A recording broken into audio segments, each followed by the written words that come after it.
رسول اللہ صلی اللہ علیہ وسلم نے فرمایا کہ جو شخص حدث کرے اس کی نماز قبول نہیں ہوتی جب تک کہ وہ دوبارہ وضو نہ کر لے۔ حضر موت کے ایک شخص نے پوچھا کہ اے ابو ہریرہ، حدث ہونا کیا ہے؟ آپ نے فرمایا پخانے کے مقام سے نکلنے والی آواز والی یا بے آواز والی ہوا۔ صحیح بخاری حدیث نمبر 135۔ رسول اللہ صلی اللہ علیہ وآلہ وسلم نے فرمایا کہ میری امت کے لوگ وضو کے نشانات کی وجہ سے قیامت کے دن سفید پیشانی اور سفید ہاتھ پاؤں والوں کی شکل میں بلائے جائیں گے، تو تم میں سے جو کوئی اپنی چمک بڑھانا چاہتا ہے تو وہ بڑھا لے، یعنی وضو اچھی طرح کر لے۔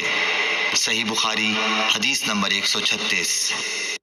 رسول کریم صلی اللہ علیہ وسلم سے شکایت کی گئی کہ ایک شخص ہے جسے یہ خیال ہوتا ہے کہ نماز میں کوئی چیز یعنی ہوا نکلتی معلوم ہوئی ہے۔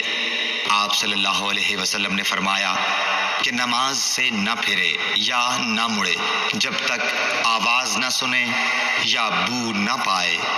صحیح بخاری حدیث نمبر 137۔ نبی کریم صلی اللہ علیہ وسلم سوئے یہاں تک کہ آپ خراٹے لینے لگے، پھر آپ نے نماز پڑھی، اور کبھی راوی نے یوں کہا کہ آپ صلی اللہ علیہ وسلم لیٹ گئے پھر خراٹے لینے لگے، پھر آپ صلی اللہ علیہ وسلم کھڑے ہوئے، اس کے بعد نماز پڑھی۔ پھر سفیان نے ہم سے دوسری مرتبہ، ابن عباس رضی اللہ تعالی عنہ کہتے تھے کہ ایک مرتبہ میں نے اپنی خالہ ام المومنین حضرت میمونہ کے گھر رات گزاری تو میں نے دیکھا کہ رسول اللہ صلی اللہ علیہ وسلم رات کو اٹھے۔ جب تھوڑی رات باقی رہ گئی تو آپ صلی اللہ علیہ وسلم نے اٹھ کر ایک لٹکے ہوئے مشکیزے سے ہلکا سا وضو کیا۔ عمرو اس کا ہلکا پن اور معمولی ہونا بیان کرتے تھے، اور آپ کھڑے ہو کر نماز پڑھنے لگے تو میں نے بھی اسی طرح وضو کیا جس طرح آپ صلی اللہ علیہ وسلم نے کیا تھا، پھر آ کر آپ کے بائیں طرف کھڑا ہو گیا۔ اور کبھی سفیان نے ان یسارہ کے بجائے ان شمالہ کا لفظ کہا، مطلب دونوں کا ایک ہی ہے۔ پھر آپ صلی اللہ علیہ وسلم نے مجھے پھیر لیا اور اپنی داہنی جانب کر لیا، پھر نماز پڑھی جس قدر اللہ کو منظور تھا۔ پھر آپ لیٹ گئے اور سو گئے حتیٰ کہ خراٹوں کی آواز آنے لگی۔ پھر آپ کی خدمت میں مؤذن حاضر ہوا اور اس نے آپ کو نماز کی اطلاع دی۔ آپ صلی اللہ علیہ وسلم اس کے ساتھ نماز کے لیے تشریف لے گئے، پھر آپ نے نماز پڑھی اور وضو نہیں کیا۔ سفیان کہتے ہیں کہ ہم نے عمروں سے کہا، کچھ لوگ کہتے ہیں کہ رسول اللہ صلی اللہ علیہ وسلم کی آنکھیں سوتی تھیں، دل نہیں سوتا تھا۔ عمروں نے کہا میں نے عبید بن عمیر سے سنا، وہ کہتے تھے کہ انبیاء علیہ السلام کے خواب بھی وہی ہوتے ہیں۔ پھر قرآن کی یہ آیت پڑھی، میں خواب میں دیکھتا ہوں کہ میں تجھے ذبح کر رہا ہوں۔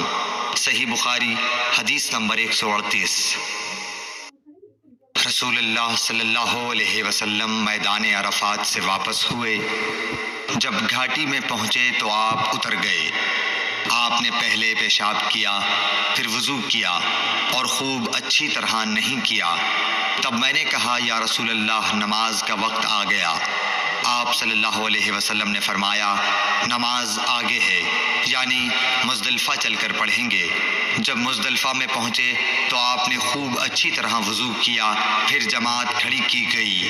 آپ صلی اللہ علیہ وسلم نے مغرب کی نماز پڑھی، پھر ہر شخص نے اپنے اونٹ کو اپنی جگہ بٹھایا، پھر عشاء کی جماعت کھڑی کی گئی اور آپ نے نماز پڑھی، اور ان دونوں نمازوں کے درمیان کوئی نماز نہیں پڑھی۔